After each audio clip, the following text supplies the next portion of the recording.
Hello, welcome to 3 very easy practical ways to guide a conversation towards positive change and positive change and solutions. My name is Carla Caldwell. My background is in health coaching, nursing, and communication.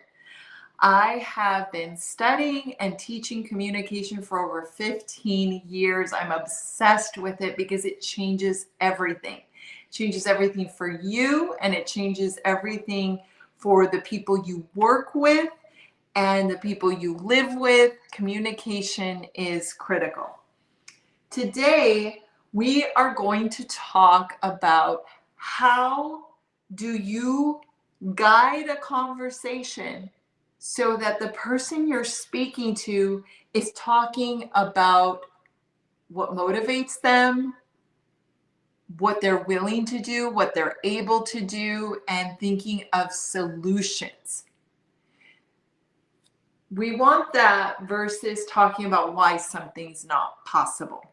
So I'm going to explain the principles of change talk, and then I'm going to give you 3 ways that you can practice this, and I'll give you 2 examples.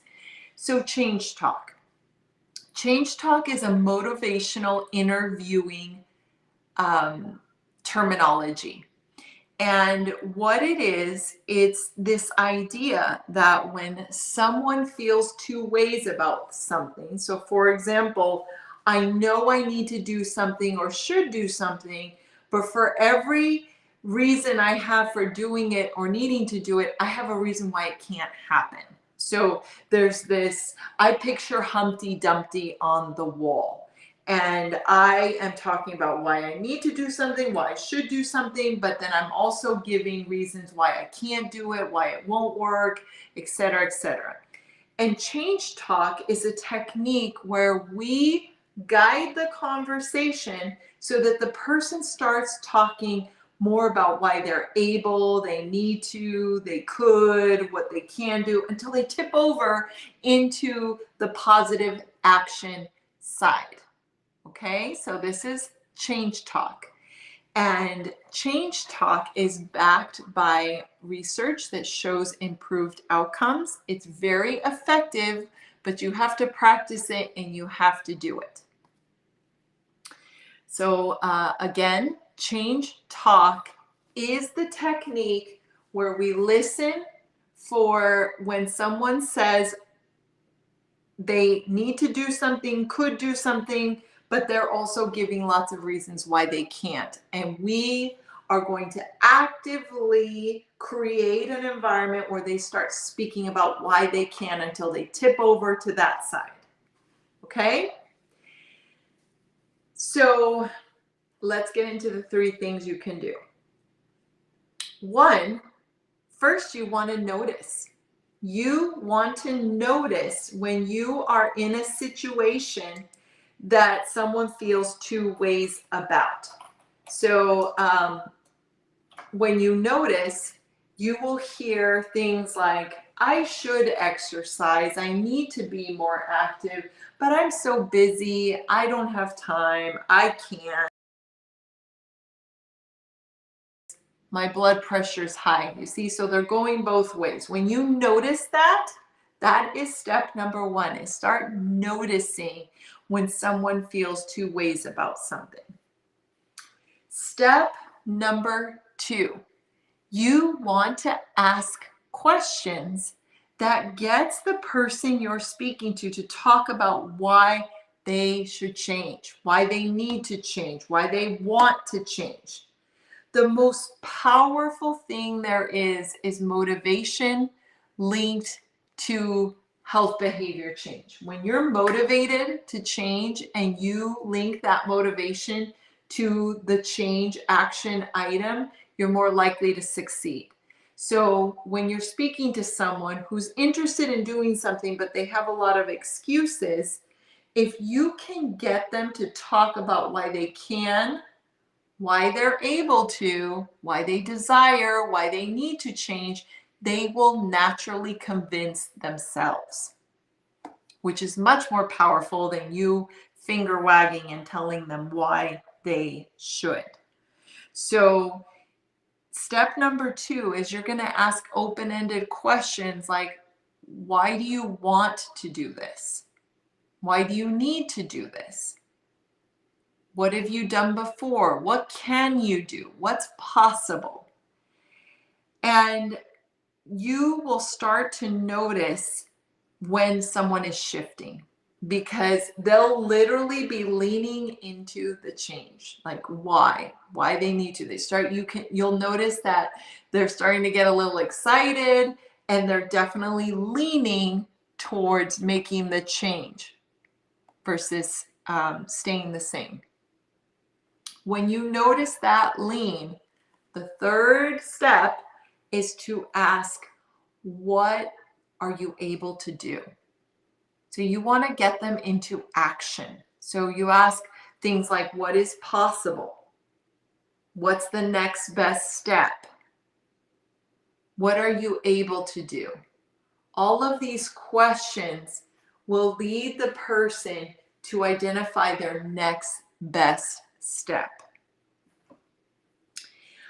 I want to encourage you to practice this. And guess who the best practice agent is? Like, who is the best person to practice on? You.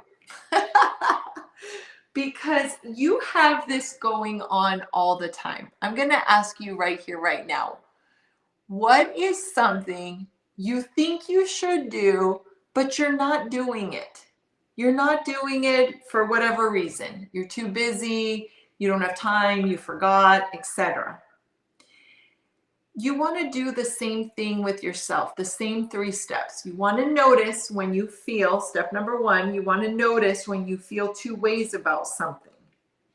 Step number 2, you want to start asking yourself questions about why this is important.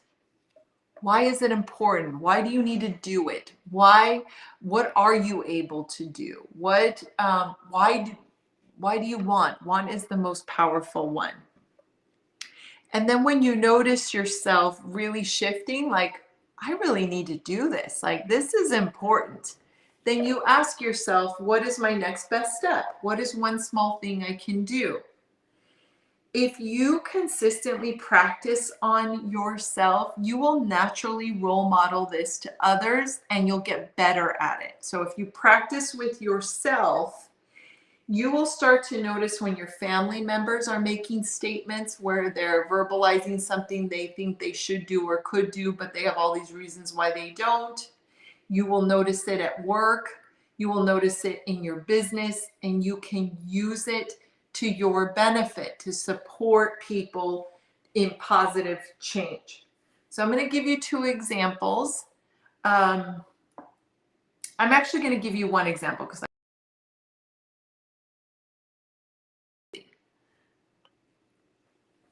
most people I encounter will say they will want to exercise more. And a lot of people have reasons why they don't. So the example is someone, I'm going to be that person. I need to exercise. I want to exercise. I need more energy. I should be exercising, but I really don't have time. I have too much going on with my kids. My work is really busy. My business is very busy. I forget, and I just end up doing other things. I don't exercise, right? So step number 1, I noticed that I feel 2 ways about exercise. I want to do it. I think I should, but I have a lot of excuses. So I noticed. Next thing is I want to get myself talking about why this is important, why I need to change, and what I could do. So if I ask myself, why do I need to exercise? Well, because it energizes me. It makes me feel better. I sleep better. I'm less cranky. It helps my mental health. I have lots of reasons. And the more I'm talking about it, the more I'm realizing I really need to exercise more regularly. And then once I feel like, yeah, I'm into this, I got to exercise, I'm going to ask myself, That third, the third part is asking, what is my next best step? What is my next best step? And doing. If I practice with myself, then I'm going to get better at this for using it with others. And this is a powerful, effective tool. If you want this all in writing, on LinkedIn, I have a newsletter where I send this all out in writing if that's helpful. Message me if you're not connected to me on LinkedIn, and I will send you a link to my newsletter. The other way is if you sign up for my Live Your Best Life newsletter. I send it out that way too. So click the link in my bio if that's helpful. And please let me know if you have any questions. I'm very happy to answer any questions you may have about this. Thank you so much for joining me. If you found this helpful, please share with your friends, family, and network. Help me to reach more people. Thank you and have a great day.